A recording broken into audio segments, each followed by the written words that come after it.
miss and fall short and then try and counter him. But that's going to be difficult because he's so quick with his feet in and out. That's the problem. Talking of boxing ability, Gabriel Clark's got some more alongside him in Ant Crolla. Yeah, great to have Ant Crolla here.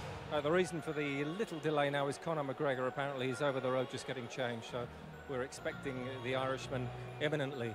A big Manchester United fan next to me, Ant Crolla.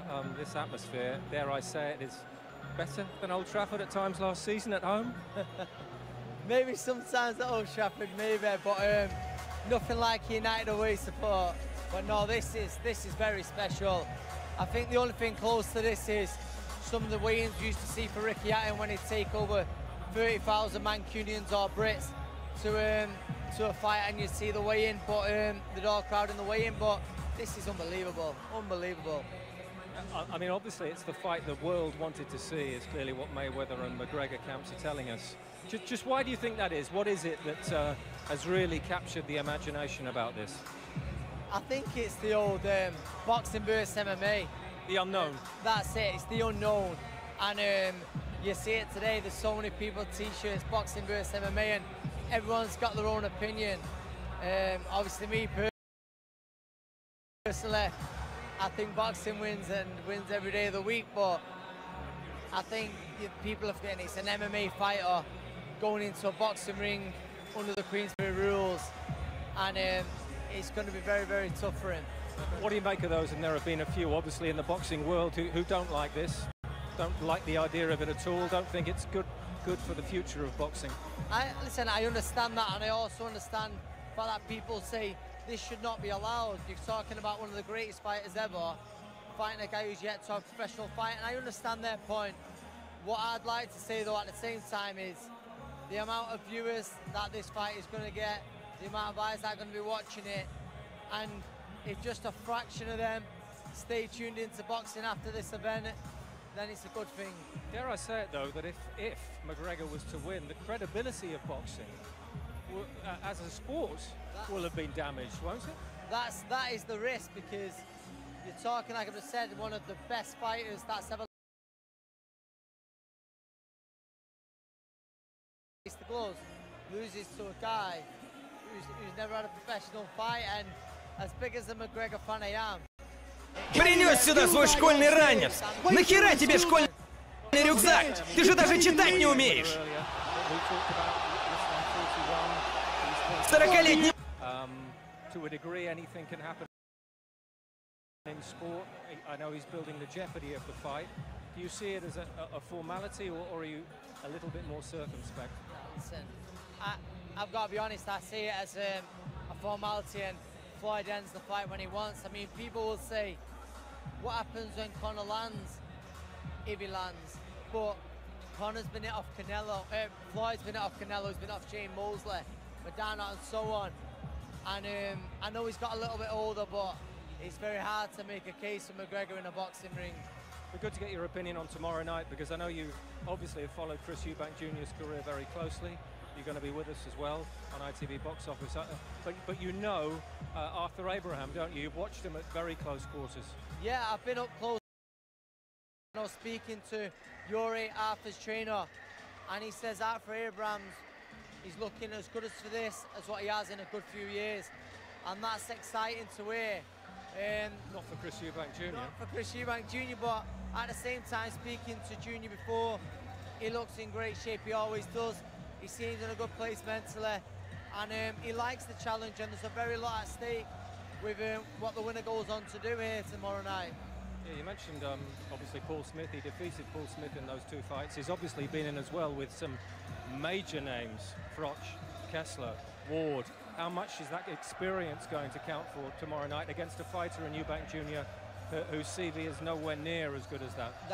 There's no denying Arthur Abraham is coming to the tail end of his career, but that experience counts for an awful lot, and you talk about those names, your Carl Froches, and you know, and so on and so on, and you tell me not one of them will say it's been an easy night's work, even the one who beat Arthur Abraham. So that's why he asked so many questions to Chris Eubank Jr. Personally, I fancy Chris Eubank Jr. to win on points, but I wouldn't be surprised if he has a few rocky moments in the fight. And that's the kind of feel that he needs at this stage. Conor Mcgregor тащи. What's your reading of this weight issue that Abraham had this afternoon? It took him 2 hours to make the weight, just inside the deadline. A serious issue or not?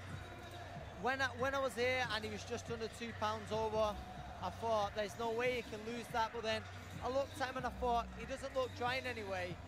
And if he was dry, he was, you know, dehydrated at that point, and then to lose another 2 pounds, it would have been very, very hard to do.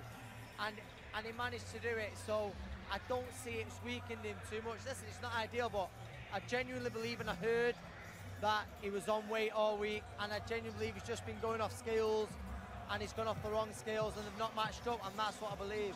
And a final word, Lee Selby fights tomorrow night, of course, as well. Lee Selby defends his world title. A frustrating time for him against Barros a few months ago, but he's got that match on now. Just give us your opinion about that. Lee Selby, I'm sure it's been well documented. It's a credit to him that he's even fighting tomorrow night with the tragedy of losing his mother this week. But for me, Lee Selby, pound for pound, is one of the very best, if not the best fighter in Britain, in my opinion. He's certainly in the top 3. And I expect him to shine tomorrow night. I know there's a lot of pressure on him. First, he's a good fighter, very good challenger. He's a mandatory challenger as well. And he sees this as his big opportunity.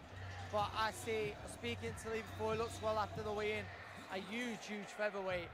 And I see him shining tomorrow night and putting out a statement.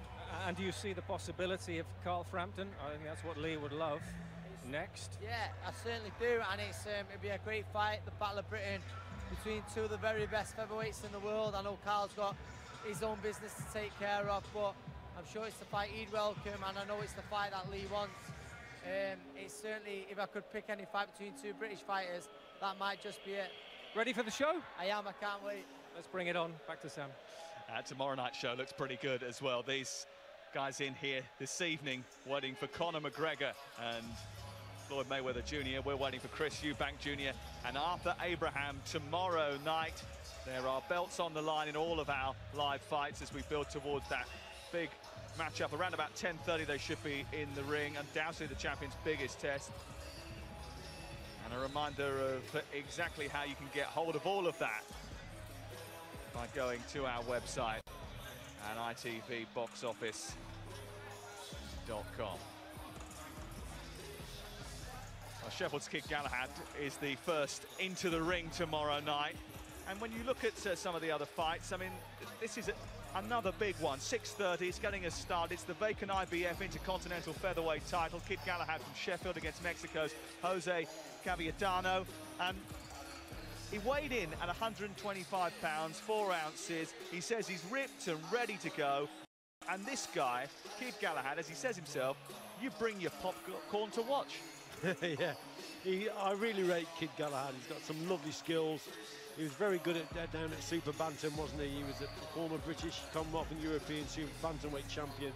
He's moved up to featherweight now, and you know what? He could just be the dark horse in that featherweight division. He's 22-0, 13 KOs, but he's very good at hitting and not getting hit. From the Ingle camp, the famous Brendan Ingle gym up in Sheffield, run by Dominic and John Ingle now. And Kid Galahad, for me, like I say, could be the dark horse in that division. Wants a world title fight, thinks he should be up there boxing for world titles, and I don't think he'll be too far away from getting a world title shot, Kid Galahad. The WBA Continental Super Lightweight title is on the line as well. I was just having a little look around earlier. I saw Robbie Davis Jr., who was having a chat with Gabriel at some stage. He's taking on the pole. He takes on Anthony Kakachi for the vacant Commonwealth Super Featherweight title tomorrow night. And this is a boy that Carl Frampton really rates. Yes, he does indeed, and I've done a lot of training with Martin Ward, because obviously I'm a GB coach up at Sheffield Olympic boxing squad, and Martin Ward was on that squad, so I know all about Martin. It's his 3rd defence. If he wins this, he wins the Lonsdale belt outright. And again, good division domestically. There's Liam Walsh, there's Stephen Smith, who's class and quality. And at super featherweight, remember, you've got one of the best pound-for-pound boxers in the world, WBO champion Vasyl Lomachenko, the Ukraine. Gervonta Davis, the IBF champ, who just beat Liam Walsh. So it's a great division, but Martin Ward wants that Lonsdale belt, and then he'll be looking at those bigger names in the division. Yeah, itvboxoffice.com for all the details. And just behind the big Eubank Jr. and Abraham fight tomorrow. Of course, is Lee Selby looking to retain his IBF featherweight title when he takes on Jonathan Victor Barros. This is a fight that was originally scheduled for January before it emerged that Jonathan Victor Barros failed a hepatitis B test for the Nevada State Commission. He then challenged that. There's been all sorts of wranglings. It's been a long time coming for Lee Selby to get this shot. Yeah, his opponent, Jonathan Barros, is a mandatory challenger from Argentina. All the Argentine boxers and South Americans are very, very tough. He's only been stopped once in his 4 defeats. You know, he's age 33, it's probably his last chance, but Lee Selby is a quality boxer. He just needs probably a little bit more power in his work, but nevertheless, he hits and he moves, he makes his opponent miss and makes them pay. Yeah, difficult week for him. We do wish him all the best. Let's go ringside again. Gabriel Clark is one of tomorrow night's stars. Yes, Robbie Davis Jr. has joined us. Robbie, great to see you. I know, soaking up this atmosphere, an atmosphere like none other that you've known, with a boxing ring in the middle of an arena and no boxing to come? With all this, I've never seen a spectacle like it for boxing. I don't know if it's McGregor getting them out here or if it's Floyd himself, but they're turning out. I've never seen Конор anything like разъебет this эту for a press чушку, conference. прямая черта. What do you make of this as a fight in terms of MMA versus boxing? And listen, in a way, the future of boxing is at stake, isn't it? Yeah. What if McGregor was to win? That's what it is like. Because of Floyd Mayweather being the best ever and McGregor being his pro debut and getting a shot at him, if it was that one-sided though, where that many people thought Floyd, like being a boxer, I do personally think Floyd will win easy. Box his head off, maybe, probably not get the knockout, but if it didn't have that if and but, it wouldn't be a spectacle the way it is. Conor McGregor in the cage is a knockout artist, and the gloves aren't much bigger, so the if is always going to be there. Well, that's the thing. I mean, most people you talk to favour Mayweather, but there's doubt. There's an element of doubt creeping in maybe by the day, because, dare I say it, McGregor's been the more impressive over the last few days, at least the more strident. I missed the last night's press conference, but the earlier two, McGregor's really put it on Floyd and the rest of his team. He's even give them a bit of stick as well, but obviously I think tonight's going to be the finale, leaving it all for London. But I just, every day I wake up and one day I'll say Floyd and the next day I'll say McGregor. Really? You will say McGregor? There's always that possibility. He's the bigger man, he's the bigger frame. When you see them going head to head, he looks a lot more filled out than what Floyd is. And where he's fallen Floyd little and things like that, that is because he's so much bigger. On fight night, I think McGregor could have a stone maybe on him, but obviously there's a lot of other fighters out there, the best boxers we've ever had in this era, and Floyd's made them look simple. There's never been a show like this in terms of a build-up. What do you think that these 4 days will count for in terms of the fight itself? Sorry, say that again. What do you think these 4 days will count for in terms of the fight itself, and maybe a switch in psychology, that sort of thing? We talk a lot about the hype in boxing and in MMA. Well, McGregor has built a lot of hype over it. Obviously, the way it's all made out, but for anyone that knows boxing and things like that, I think the majority of boxing people will be hoping for Floyd to win. It's more the outsiders that want Floyd to fail, that will want Floyd to fall short, but my opinion, Floyd will come out on top. That's the way I'm feeling today anyway. Robbie, we look forward as well to you fighting tomorrow night. We might chat to you a bit later about that.